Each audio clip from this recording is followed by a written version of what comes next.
Hello friends, welcome to SHREE NETRALAYA. Today I am going to talk about a toric IOL.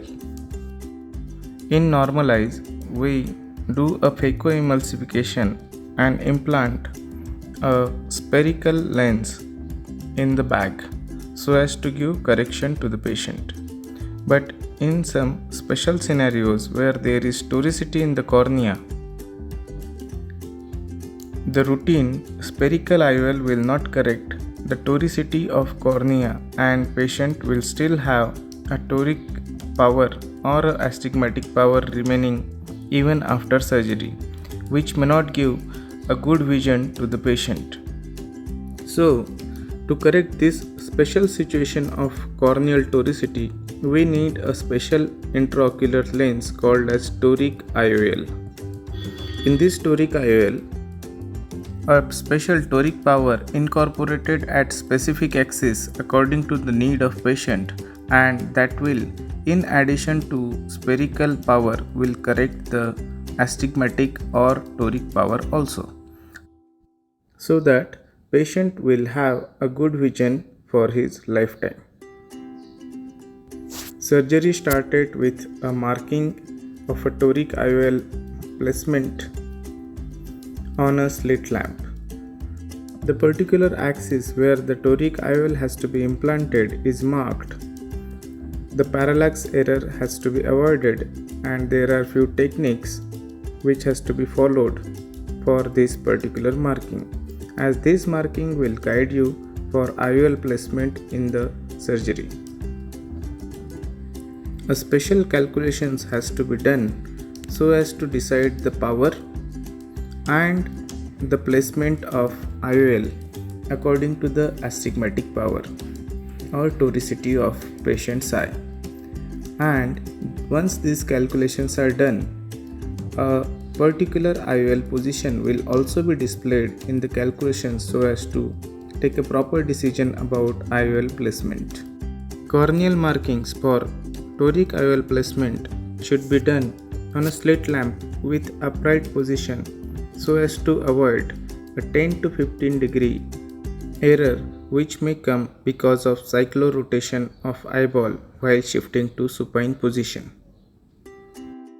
Once the case started, before putting any drop or saline, you must do a marking so as to avoid fading away of these marks because of too much of saline.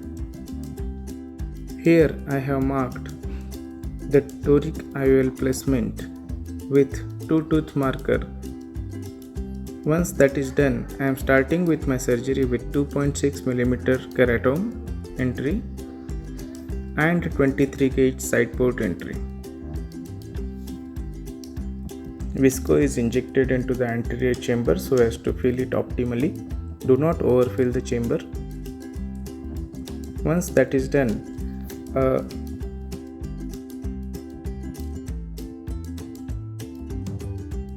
Dexis marker is used to mark 5.5 mm CCC size so as to have a proper CCC.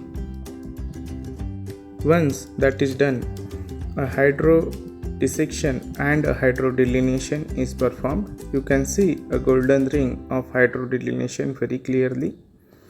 I am going to perform a phacoemulsification with the settings of power 40 and a vacuum of 350 with a side cut chopper so as to have a easy maneuverability.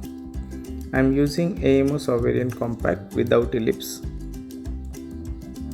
No financial interest in the products discussed or shown. In my usual technique, I am debulking the nucleus, removing the cortical material so that I will have more space in the anterior chamber to manipulate my nucleus. Once that is done, I will divide my nucleus into two pieces with a direct chop. I am using a side cut chopper and you can see how beautifully it cut through the nucleus and without much of a manipulation. You need not to put too much of a pressure, and nucleus is emulsified into small pieces and a cortical material is also taken out with a phaco tip with phacoemulsification position 2. So as I have only irrigation aspiration working during this particular moment. A visco is injected into the bag to fill it, and a coaxial irrigation aspiration probe is inserted into the anterior chamber. The subincisional cortex is removed first, followed by the remaining cortex. The sweeping movement from side to side helps to remove this cortical material very easily. A hydrophobic toric IOL is implanted into the bag, and IA probe is inserted into the anterior chamber to remove the visco. A thorough visco wash is done with coaxial IA, and the IOL is placed in the desired position by rotating into particular position. I usually perform this maneuver with my coaxial IA, or you can use a visco cushion and do this particular rotation of IOL in the position with the help of dialer also.